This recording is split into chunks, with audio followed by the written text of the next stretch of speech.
Hello everyone, welcome back to my channel Ncert Maths with Bardeep. Today we are going to start chapter number 2 of grade 10, that is polynomials. As you already know that in introduction video I always explain all the topics that are included in your chapter. So let's start the introduction of polynomials. Okay. So first of all, what is a polynomial in one variable? This topic or this chapter you have already covered in your grade 9th also. So I hope all the terms related to polynomials are clear to you. So let's revise all those terms. First of all, what is a polynomial? Any expression of the form like this is called a polynomial in which we have certain terms. So in this algebraic expression, 3x cubed, 5x and 8 all are terms. Okay. So for any term we have two different things, that is x is a variable. Variable means where we can put any value and the value of your expression changes. And this 3, that is the constant that is associated with that term, is called coefficient. Okay. So coefficient is any constant of your term. Okay. This x cube is the variable and 3x cube together is a term. Any polynomial can have n number of terms. Okay. So here this polynomial is having 3 terms, right?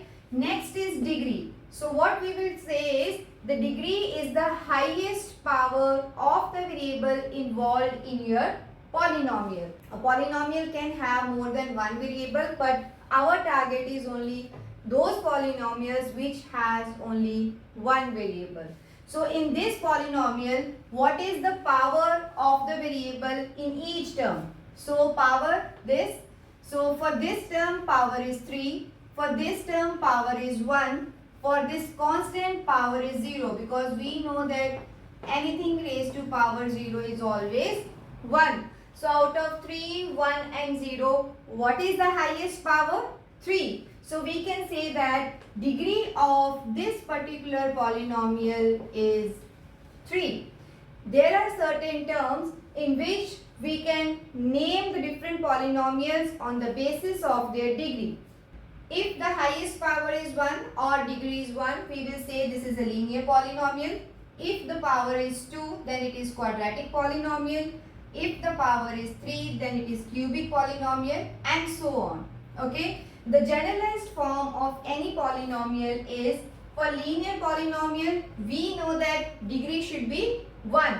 So we will write this as ax plus b, because the power for x is 1 in this case. For quadratic expression, since degree should be 2, so generalized form can be written as ax square plus bx plus c. Here for cubic polynomial, it can be written as ax cube plus bx square plus cx plus d. So what are a, b, c and d? These all are constants or coefficients in case it is attached with your variable. So here a is coefficient of x, here a is coefficient of x square, b is coefficient of x, a is coefficient of x cube, b is coefficient of x square, c is coefficient of x, and b, c and d are the constants because they don't have any x or any variable attached with these constants. Okay. So these are the generalized form of linear, quadratic and cubic polynomial. So now let's move on to the next topic, that is what are zeros of a polynomial.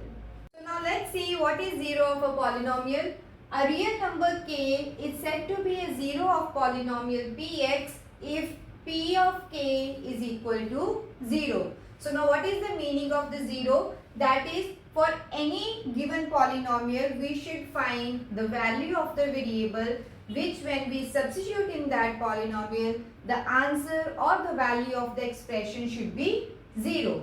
If the value becomes 0, then that value of the variable is 0 of your given polynomial. So let's see, suppose I am considering this polynomial, that is 2x plus 1. So now we should check what value we should substitute here so that the value of px is 0. Let's try different values. Suppose I use x as 0. So let's see if we put x as 0. So p of x means p of 0. So here it is 2 into 0 plus 1. So 2 into 0 is 0. 0 plus 1 is equal to 1. But this value is not equal to 0. Right? So this means x equals to 0 is not a 0 of your polynomial. So let's try some different value. Let us see that I put x as minus 1 by 2. Okay. So let's put here, this is p of minus 1 by 2. Right? Then 2 into minus 1 by 2 plus 1. Okay. So this 2 and 2 will be cancelled. Answer is minus 1 plus 1 and this is 0. Since the value of the polynomial is 0 when we use x as minus 1 by 2. So minus 1 by 2 is 0 for this polynomial. So what is 0? So 0, that is x equals to minus 1 by 2 is a 0 for this polynomial.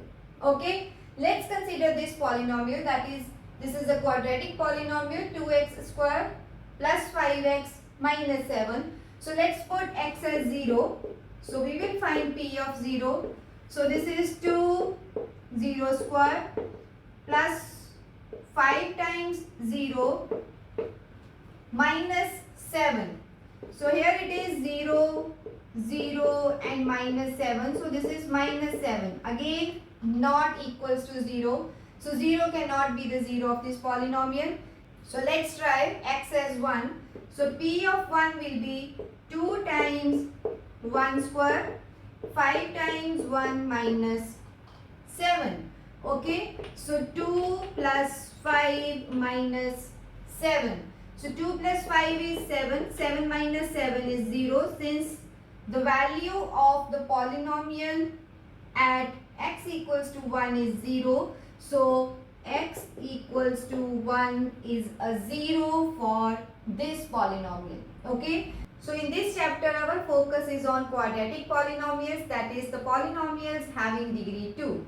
But before going into further explanation, I just want to mention one thing. Sometimes students get confused whether this is a polynomial or this is a polynomial. So here the main thing is, for any polynomial the degree should always be a whole number. That is, starting from 0, 1, 2 and any number we can have a polynomial, but the degree cannot be in fractions, degree cannot be in points and the degree cannot be negative. So let's consider these two examples. This is x plus 1 by x. You have done in your previous grade 1 by x can be written as x raised to power minus 1. So now tell me, is this a polynomial?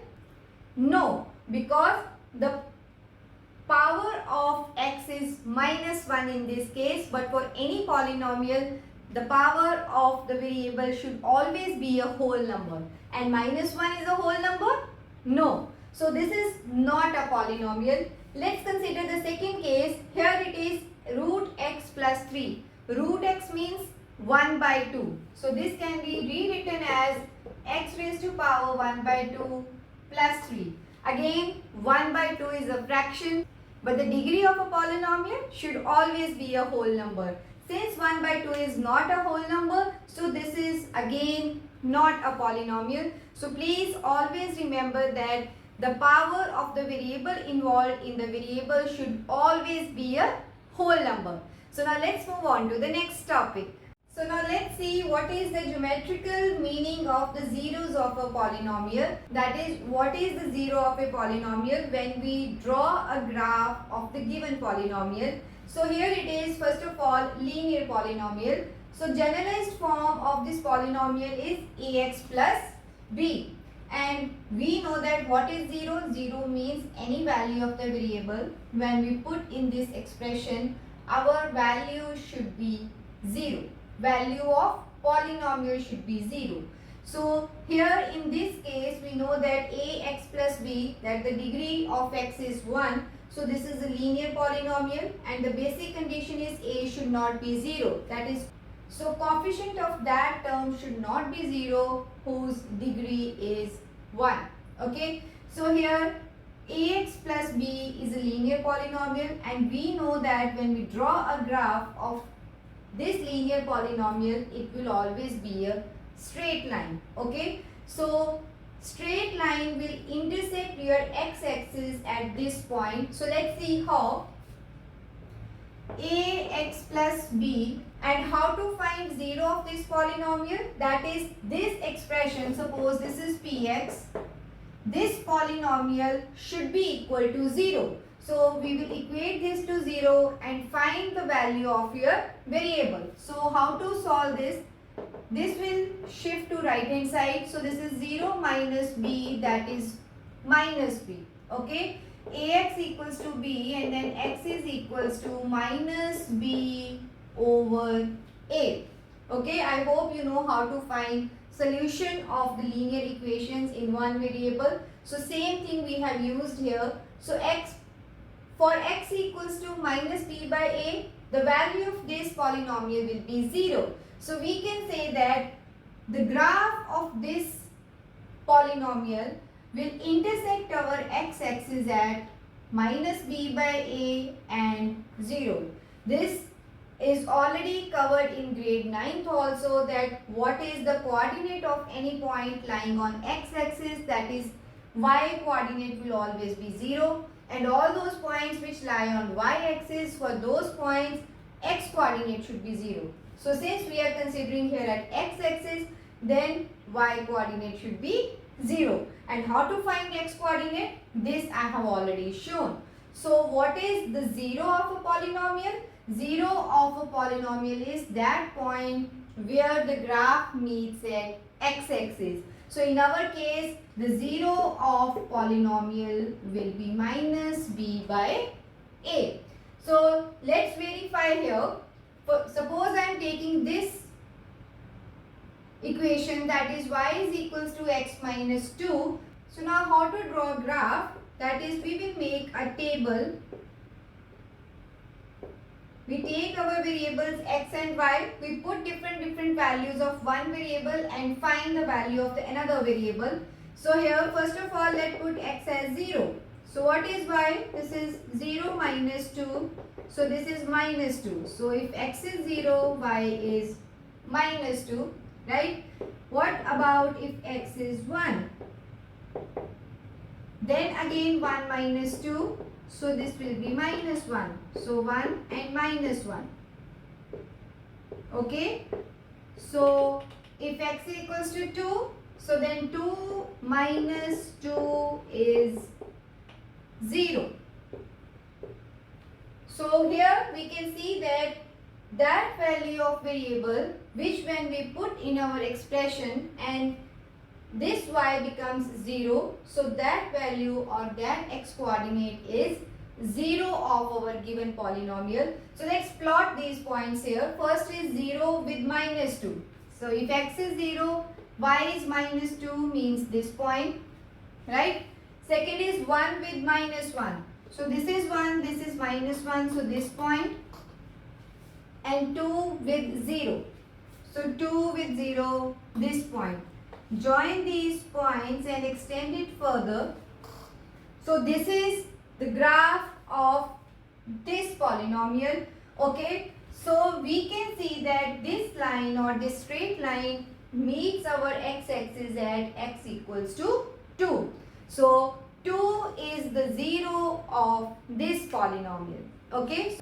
So what is the main point that we are discussing?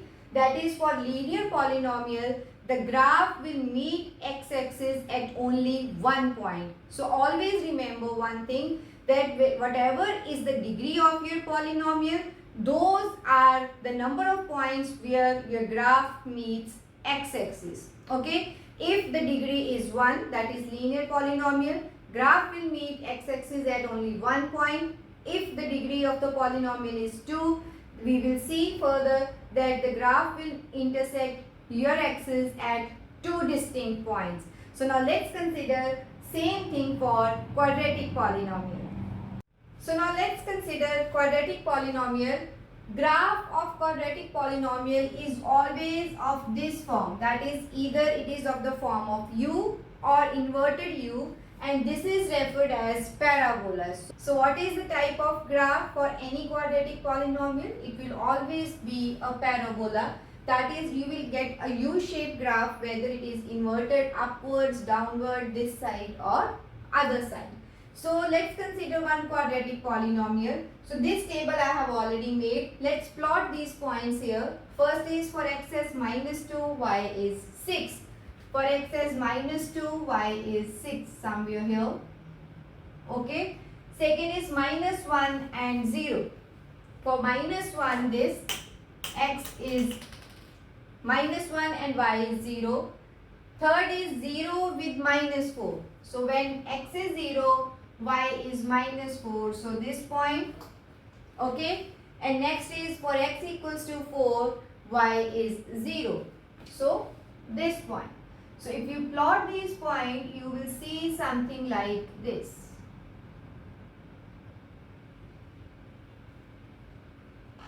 Like this. Okay.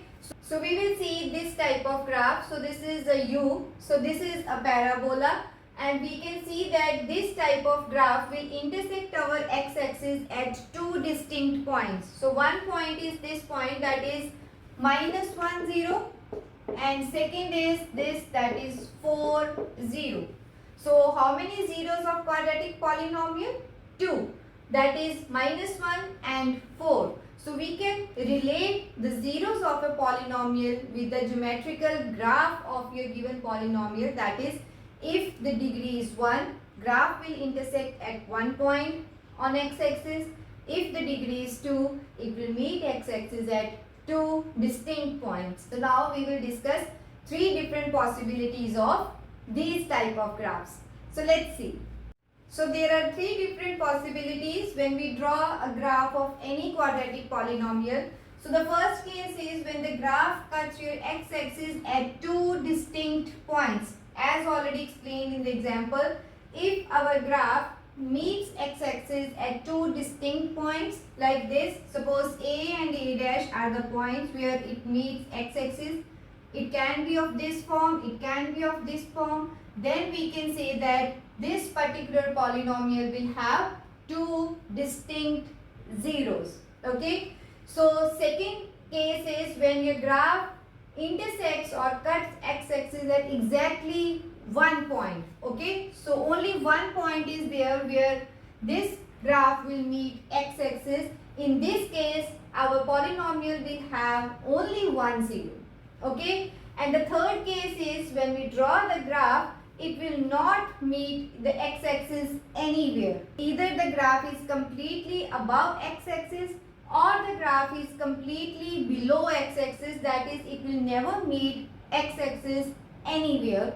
Okay, in this case, the polynomial will have no zeros.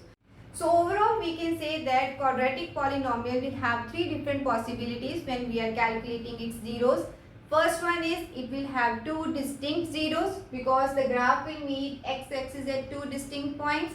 Second is both zeros will be equal because the graph will meet x-axis at exactly one point, so both zeros will be same. And the third possibility is graph will not meet anywhere, that is, we will not be able to find any real zeros. Okay, so three possibilities are either first one is two distinct zeros, second one is two equal zeros, and third one is no real zeros exist. Okay, to conclude, we can say that for linear polynomial we will have 1 0, for quadratic polynomial we will have 2 0, for cubic polynomial we will have 3 distinct zeros, and for any polynomial whose degree is n, we can have at most n zeros. Okay, I hope this topic is clear to you. This is all about this video. See you in my next video with the next topic of this chapter. Thank you.